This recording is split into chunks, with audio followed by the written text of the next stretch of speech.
வணக்கம், welcome back to our channel. நான் உங்கள் கவின். இன்னைக்கு வந்து ஒரு சுவாரஸ்யமான ஒரு நிகழ்வு தான் பார்க்க போகிறோம். இப்படிலாம் கூட நடக்குமா அப்படிங்கிற அளவுக்கு தான் இந்த நிகழ்வு இருக்குது. சரி வாங்க அது என்னன்னு பார்ப்போம். ஃபஸ்ட்டு இது என்னன்னு வச்சுக்கோங்க. கங்கா சந்திரமுகியா தன்னை நினச்சிக்கிட்டா, சந்திரமுகியா நின்னா, கங்கா வந்து சந்திரமுகியா மாறிட்டா அப்படிங்கிற மாதிரி தான் இங்கே ஒரு நிகழ்வு நடந்திருக்கு. தன்னை வந்து ஒரு ஐபிஎஸ் ஆஃபீஸராக நினச்சிட்டு ஒருத்தர் இருந்துகிட்டு இருந்திருக்காரு. அவர் எப்படி ஐபிஎஸ் ஆஃபீஸராக ஆனார், அதை பற்றி தான் இந்த நியூஸில் நம்ம பார்க்க போகிறோம். சரி, இப்போ தான் நீங்கள் ஃபஸ்ட் டைம் சேனலுக்கு வரீங்கன்னா மறக்காமல் சேனலை சப்ஸ்கிரைப் பண்ணுங்கள், பெல் பட்டனை கிளிக் பண்ணுங்கள். சரி வாங்க அந்த சம்பவத்தை பற்றி பார்க்கலாம். வாங்க என்ன நடந்துன்னு தெரிஞ்சுக்கலாம். வாங்க போகலாம். இந்த சம்பவம் எங்கே நடக்குதுன்னு பார்த்தீங்கன்னா, பீகார் மாநிலத்தில் லக்கிசாராய் அப்படிங்கிற ஒரு கிராமம் இருக்குது. அந்த கிராமத்தில் இந்த சம்பவம் நடக்குது. அங்கே வந்து என்ன பண்ணுறாங்களா, மிதிலேஷ் மஞ்சி அப்படின்னு ஒரு நபர் இருக்கார். அவருக்கு ஒரு 18 வயசு ஆகுது. அவர் என்ன பண்ணுறாருன்னா, ஒரு நாள் வந்து போலீஸ் யூனிஃபார்ம் போட்டுக்கிறாரு, பேட்ச் எல்லாம் இங்கே போட்டுக்கிறாரு. அப்புறம் வந்து துப்பாக்கி ஒன்று கையில் வச்சுக்கிறாரு. இதெல்லாம் எடுத்துகிட்டு நேராக போய் இந்த கிராமத்தில் அப்படி சர்ன்னு போய் இறங்குறாரு. இறங்கினோன்னா நேராக அவங்க அம்மாட்ட போகிறாரு. அவங்க அம்மாவுக்கு ஒரே ஆச்சரியம், எப்படி போலீஸ் ட்ரெஸ்ஸில் வந்திருக்கான் அப்படின்னு சொல்லி ஆச்சரியப்படுறாங்க. அங்கே இருக்க மக்களும், அது கிராமம் தானே, நிறைய மக்கள் இருக்காங்க, எல்லாமே வந்து அங்கே கூட்டம் கூட்டிட்டாங்க. என்னடா அவன் திடீர்னு போலீஸ் ஸ்டேஷனில் வந்துருக்கான், போலீஸ் இப்படா போலீஸ் ஆனே அப்படின்னு சொல்லி எல்லாம் கேட்டுக்கிட்டு இருக்காங்க. உடனே அந்த அப்படியே பரபரப்பாக இருந்த இடமே. அப்புறம் பார்த்தீங்கன்னா அவங்க அம்மாட்ட வந்து, அம்மா நான் வந்து ஐபிஎஸ் ஆஃபீஸர் அப்படின்னு சொல்லி சொல்கிறான். சொல்லிவிட்டு நான் இப்போ வந்து ட்ரைனிங்கில் இருக்கேன் அப்படின்னு சொல்லி கன்னெல்லாம் எடுத்து அவங்க அம்மாட்ட காமிக்கிறான். சரி, அவங்க அம்மாலாம் ஒரு ஆச்சரியமாக பார்க்குறாங்க, எல்லாம் வச்சுன்னா சரி. அப்புறம் அங்கே இருக்கவங்க எல்லாம் பார்த்துட்டு அப்புறம் அங்கேருந்து இன்னொருத்தரை பார்க்க போகிறான். அவர் தான் வந்து மனோஜ் சிங். அவர் அந்த ஊரில் இருக்க ஒரு ஆள். அந்த ஆளை பார்க்குறதுக்காக சரி போகலாம் அப்படின்னு சொல்லிட்டு அவன் போட்டிருக்க அதே ட்ரெஸ்ஸு, அந்த யூனிஃபார்மு, துப்பாக்கி இதெல்லாம் எடுத்து போட்டுக்கிட்டு திருப்பி அந்த இடத்துக்கு போகிறான் மனோஜ் சிங்கை பார்க்க. அங்கே போனோன்னா அங்கேயும் கூட்டம் கூட்டிட்டாங்க. ஏன்னா சுற்றி வர கிராமம் தானே எல்லாருமே. இந்த பையனை வந்து அந்த கிராமத்தில் எல்லாத்துக்குமே தெரியும், ஒரு சின்ன பையன் இங்கே சுற்றிக்கிட்டு இருந்தான், திடீர்னு எப்படி ஐபிஎஸ் ஆஃபீஸ் ஆனான்னு அந்த மக்களுக்கு எல்லாமே ஒரே குழப்பம். சரிட்டு இவன் அங்கே போய் அந்த மனோஜ் சிங்கையும் சந்திக்கிறான். மனோஜ் சிங்கை பார்த்துட்டு அப்புறம் பேசிக்கிட்டு இருக்கான். அப்போ உடனே அந்த இடத்துக்கு போலீஸ் வராங்க. போலீஸ் எப்படி வந்தாங்க அப்படின்னு பார்த்தீங்கன்னா, இந்த மாதிரி ஒரு இடத்துல கூட்டம் ஆயிடுச்சுனாலே உடனே அது வந்து போலீஸுக்கு தகவல் போயிடும். அது அங்கே இருக்க லோக்கலில் தான் வந்து போலீஸ் வந்து ஆள் வச்சுருப்பாங்க. திடீர்னு ஏதாச்சும் சம்பவம் நடந்தாலோ எங்கேயாச்சும் கூட நடந்தாலோ வந்து போலீஸுக்கு வந்து உடனே தகவல் போயிடும். உடனே அங்கேருந்து போலீஸ் வந்துடுவாங்க. இப்படி தான் வந்து போலீஸ் வந்து அந்த இடத்துக்கு வந்திருக்காங்க. போலீஸ் வந்தோடனே என்ன இங்கே இவ்வளோ கூட்டமாக இருக்கீங்க அப்படின்னு சொல்லி விசாரிச்சிருக்காங்க. கூட்டத்தை எல்லாம் விலக்கி போலீஸ் வந்து பார்க்குறாங்க. ஒருத்தர் வந்து நின்றுட்டு இருக்காரு, நல்லா டிப்டாப்பாக போலீஸ் ட்ரெஸ் போட்டுட்டு நின்றுட்டு இருக்காரு. யார் அவன் அப்படின்னு சொல்லி அந்த போலீஸுக்கு கேட்கும்போது சந்தேகம் வருது போலீஸ்க்கு. அப்புறம் என்ன ஏது அப்படின்னு வந்து போலீஸ் விசாரிக்கிறாங்க.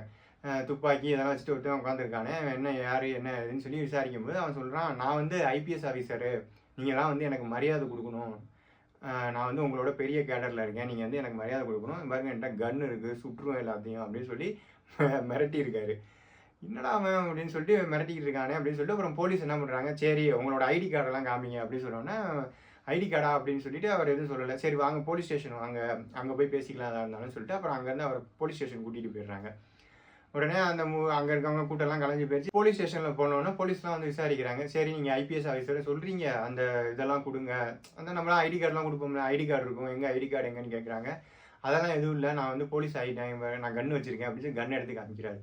ஏன்னா கன்று வச்சுருக்கானேன்னு சொல்லிட்டு போலீஸ் வந்து அந்த கன்னை வாங்குறாங்க. கன்னை வாங்கி அந்த போலீஸ் செக் பண்ணும்போது தான் தெரியுது அது வந்து ஒரு போலி கன்று அப்படின்னு சொல்லிட்டு. அப்புறம் சரி மேற்கொண்டு விசாரிக்கிறாங்க, என்ன நீ போலி கண்ணை வச்சு சுற்றிக்கிட்டு இருக்க, ஸ்டார்லாம் போட்டிருக்க, இதெல்லாம் என்ன யார் கொடுத்தா அப்படின்னு சொல்லி மேற்கொண்டு விசாரிக்கும் போது சொல்கிறாரு, நான் கொஞ்ச நாளைக்கு முன்னாடி வந்து இந்த மனோஜ் சிங் அப்படிங்கிற ஒருத்தரை நான் சந்தித்தேன்.